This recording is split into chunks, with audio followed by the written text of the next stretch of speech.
Alors, je suis avec Johan Grembert. Johan, vous êtes data scientist chez ManoMano. Ça y est, on tient un data Exactement. scientist. Donc, comme je le tiens, je vais vous poser des questions sur votre future présentation Data Marketing 2019, qui a lieu le 21 novembre à 16 h, sur intégrer la data et l'IA dans sa réflexion utilisateur. Et nous allons nous focaliser sur la mise en place des algorithmes de recommandation en prenant justement le cas concret de ManoMano. Alors, comment ça commence un travail de recommandation? On commence, je suppose, par définir un besoin, la nature de la recommandation. Comment ça se passe? Exactement.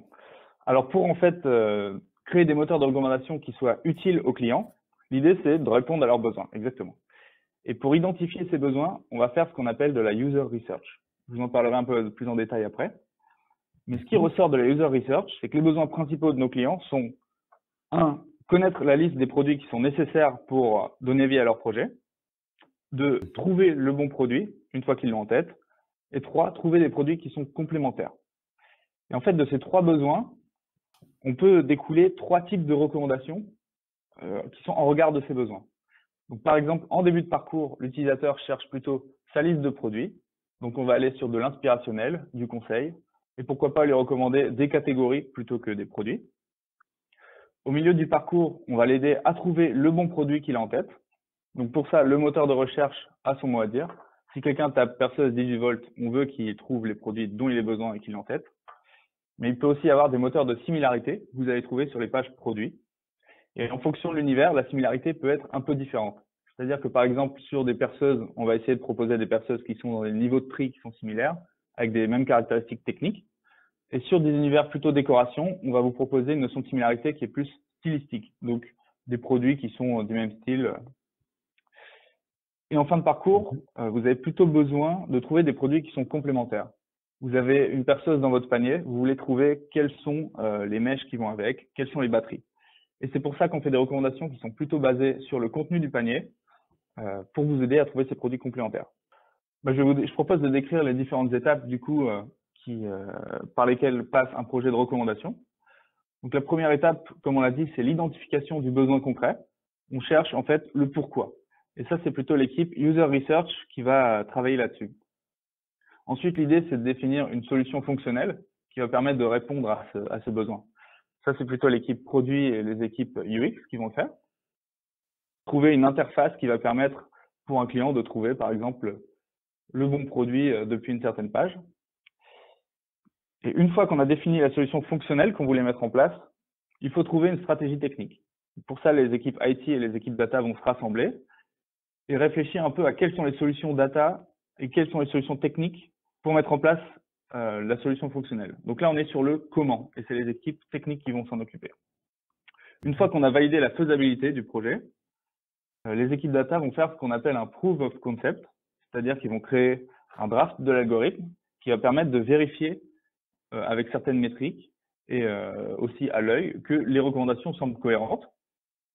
Et donc, une fois qu'on a validé que l'algorithme fonctionnait, l'idée, ça va être de le mettre en production, c'est-à-dire de le rendre accessible à des utilisateurs. Et là commence une phase très importante qui s'appelle l'A/B test. C'est à partir de cet A/B test qu'on va définir en fait l'impact positif du nouvel algorithme. Donc, 50% des utilisateurs vont voir l'ancienne version de l'algorithme, par exemple, ou alors une version du site sans l'algorithme, et 50% vont voir une version avec l'algorithme. Et si on a assez d'utilisateurs, au bout de quelques semaines, on peut mesurer des différences d'impact entre la version A et la version B. Donc, par exemple, peut-être que sur la version B, il va y avoir 10% des utilisateurs qui ont trouvé leur produit, alors que sur la version A, il va y avoir 8%. Et ça va nous aider à savoir si on a apporté un incrément positif. Et en fait, de cette phase d'A/B test, on va en sortir avec des apprentissages qui vont nous permettre de mieux comprendre les besoins des clients pour repartir sur un cycle comme ça d'itération où on améliore le site Internet. Et je vous propose de me concentrer un peu plus sur comment on identifie le besoin concret du client. Donc, en fait, chez ManoMano, on a un atelier qui s'appelle Customer Shoes, où tout nouvel arrivant va se voir donner un projet de bricolage. Par exemple, refais ta salle de bain avec une douche à l'italienne, un lavabo d'angle et sachant que tu as telle dimension dans ta pièce. Donc en fait, le nouvel arrivant chez ManoMano se met dans les pieds d'un client où il doit acheter l'ensemble des produits nécessaires pour réaliser son projet de bricolage. Et grâce à l'œil neuf de ces nouveaux arrivants, ça nous permet de détecter des problèmes dans la user experience et de proposer des solutions ensuite. Donc ça vient nourrir la réflexion sur le besoin concret. Ensuite, il y a aussi ce qu'on appelle la Product Analytics, qui sont les données qui sont récoltées via notre plan de tracking et qui permettent de comprendre ce que font effectivement les clients sur le site. Là aussi, on peut identifier certains besoins clients et trouver des idées.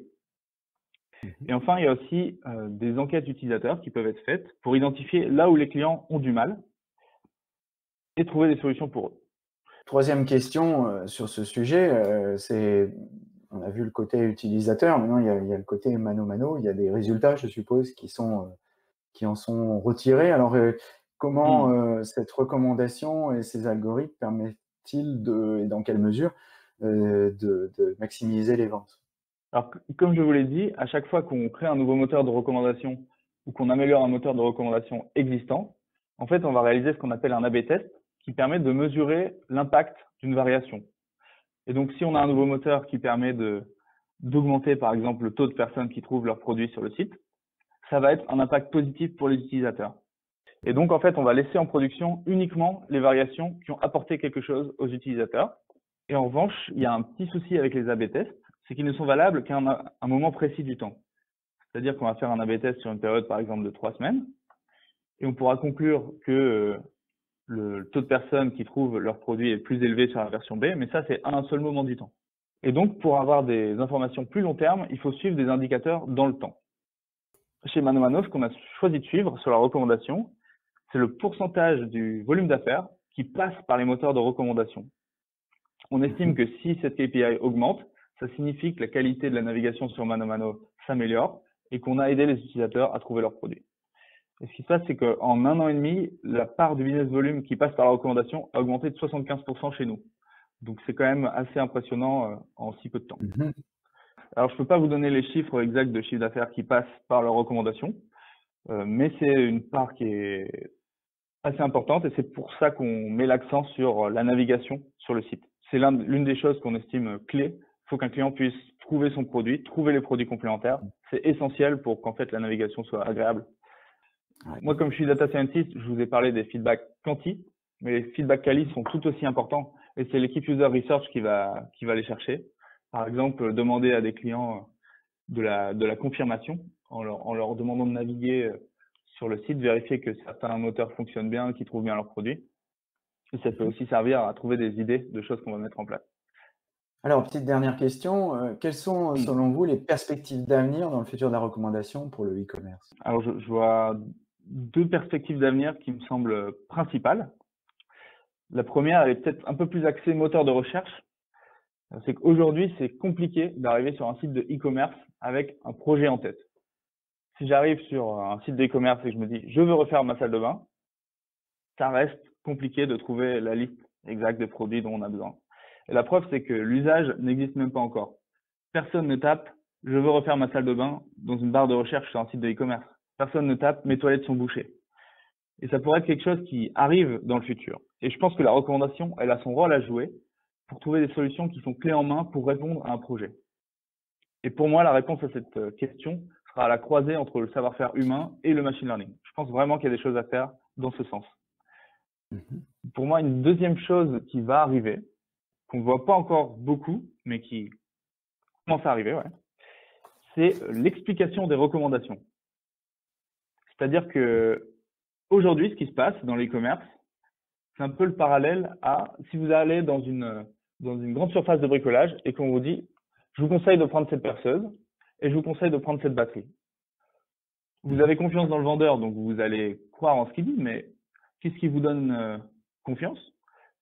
C'est assez compliqué de le savoir. Et l'algorithme fait un peu la même chose aujourd'hui.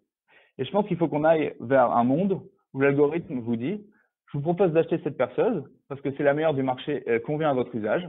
Ensuite, je vous propose d'acheter cette batterie parce qu'elle est compatible et elle a une autonomie super. » Je pense que c'est important d'aller vers ça et que ça va apporter plus de confiance dans les algorithmes et dans leurs recommandations.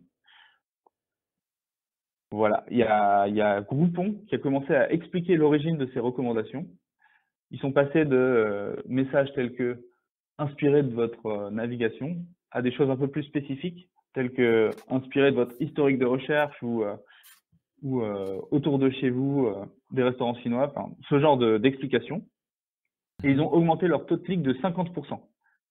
Donc en fait, vous pouvez passer des années à essayer d'optimiser un algorithme black box, vous n'aurez pas les mêmes résultats que si vous améliorez effectivement l'interface utilisateur et l'explication des recommandations. Donc je pense que c'est quelque chose vers quoi les sites de e-commerce doivent aller.